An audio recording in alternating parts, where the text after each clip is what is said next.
नमस्कार एवरीवन।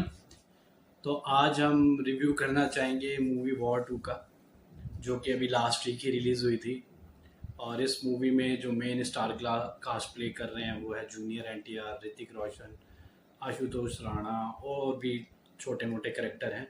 और इस मूवी के बारे में अगर बात करें तो मैं बोलूँगा कि अगर आपने वॉर 1 देखी होगी तो वो तो बहुत ही ज़्यादा बेटर थी, जो कि एक तरीके से एक पूरी स्टोरी लाइन बेस्ड थी वॉर 1 मूवी, जिसमें कि जो टाइगर श्रॉफ रोल प्ले कर रहे थे वो देखा जाए तो एक तरह से दोस्त का रोल था। और फिर क्या होता है, उनका कोई हमशक्ल आ जाता है और वो विलन बन जाता है और पता चलता है उसके पीछे एक लॉजिक था। लेकिन वॉर 2 मूवी जो मैंने देखी, तो अगर मैं इसके बारे में बात करूँ तो मेरे को तो इसमें कुछ लगा ही नहीं कोई स्टोरी लाइन है। बस शुरू से लेके एंड तक fight fight fight fight fight ही चली जा रही है।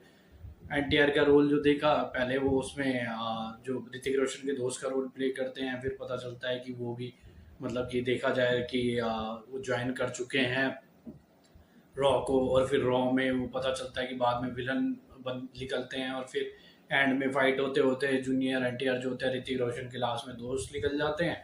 और फिर भाई वो पता चलता है कि वो भी रॉ ज्वाइन करके सही काम करने लगे। तो इस मूवी में कोई मतलब कि कोई थीम नहीं था, अननेसेसरी फाइट दिखाई जा रही थी, कोई एजेंडा ही नजर नहीं आ रहा।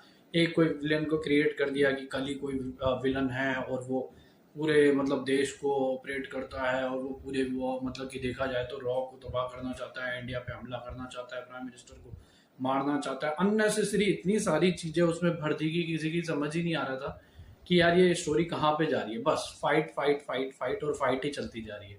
अननेसेसरी वो डांस कर रहे हैं, गाने गा रहे हैं, अननेसेसरी झूम रहे हैं, नाच रहे हैं, मतलब लग ही नहीं रहा कोई रॉ एजेंट है।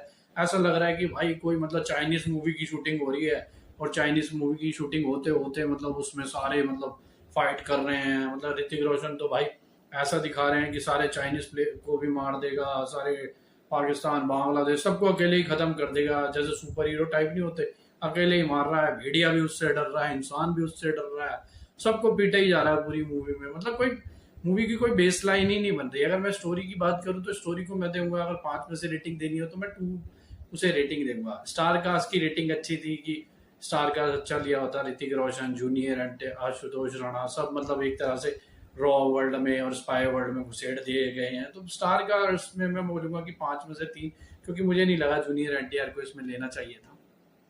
एक्शन की बात करूं तो वो भी 5 में से 3, कोई हाई फाई एक्शन तो दिखाया ही नहीं, हाथ पैरों से ही लड़ाई दिखाई जा रही है पूरी मूवी में, हाथ पैरों से ही मारे मारे जा रहे हैं, तो कुछ ऐसा मुझे उसमें लगा ही नहीं। और अगर मैं ओवरऑल रेटिंग की बात करूं तो मैं तो भाई से 5 में से 2.5 ही दूंगा, क्योंकि इसमें कोई स्टोरी लाइन थी ही नहीं कि कोई स्टोरी लाइन हो।